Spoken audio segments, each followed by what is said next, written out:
It's pretty quiet here now, but just about 2 hours ago, this place was full of hundreds of people holding candles like this one. They want to spread a message of unity and show support for those in New Zealand. The sheriff's office says they aren't sure what happened at this residence behind me that led to the shooting. It's a very different scene now than it was several hours ago. This parking lot behind me was full of law enforcement vehicles and the street was closed off to traffic. Houses around this neighborhood are still dark as crews continue to work on getting that power back on.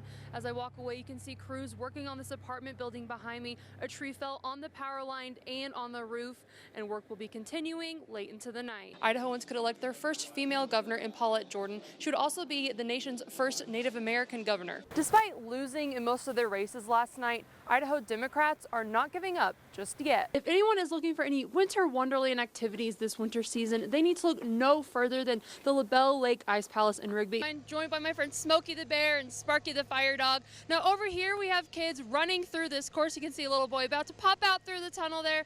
There he is. It's just disgusting. I've never seen it this bad here. Cicely Clark knew she had to do something after seeing all of the trash along Highway 20. She found out prisoners and other groups weren't picking it up, so she rallied people together to clean it up themselves. Every one of us is busy. We all have things going, but if we just each contribute 30 minutes, 45 minutes, it's amazing how much trash can be picked up.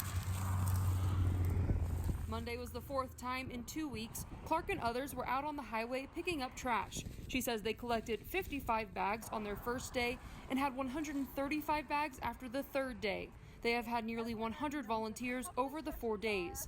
The volunteers range in ages and are all on a mission to make the highway cleaner. I think it's good to clean up the roads so we can stop littering, because it's not a good thing, and when all the trash is on the road, it doesn't look good for any visitors or anyone who lives here. Clark is hoping to raise awareness about picking up trash from the highways and keeping Idaho clean for its citizens and visitors for years to come. We all have pride in our community. We love Idaho. We love what it offers as far as outdoor opportunities and the land, and I don't feel like maybe we're taking care of it as the way that we should. On Highway 20 near Rexburg, I'm Katie Keleher. Fighting Mother Nature and then having to keep up with the traffic and keep this roads cleaned off so the traffic can get through. It's the most tiring job you'll ever have, plowing snow. Dirk Hurst has been plowing Interstate 15 between Du Bois and Monida since 5 a.m. It's his 15th straight day working 12-hour shifts, plowing these roads as winter storms threaten the safety of drivers. Come right on around, I see you there. I-15 has already closed in multiple areas this week, and the current storm is expected to hang around for a few more days. While closing the interstate and highways can hinder the public's travel plans, the Idaho Transportation Department is always thinking about the safety of drivers. When we close the interstate though, or a highway or whatever, we don't go out there. We close it because it's too bad for traffic.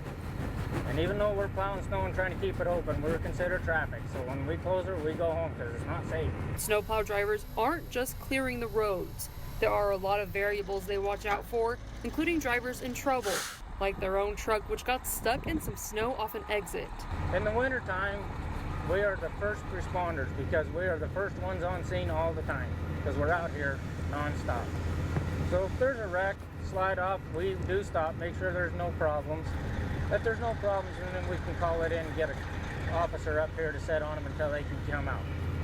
If they're more than just a slide off and just a wreck, then yes, by all means, we're all trained in first aid and CPR to help anybody that needs help at any time. Snowplow drivers are on call 24 hours a day, 7 days a week during the winter.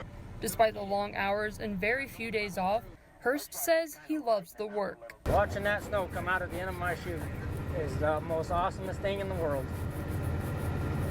And knowing that I'm doing the public a service by keeping this road safe for them to drive on. In Du Bois, I'm Katie Keleher.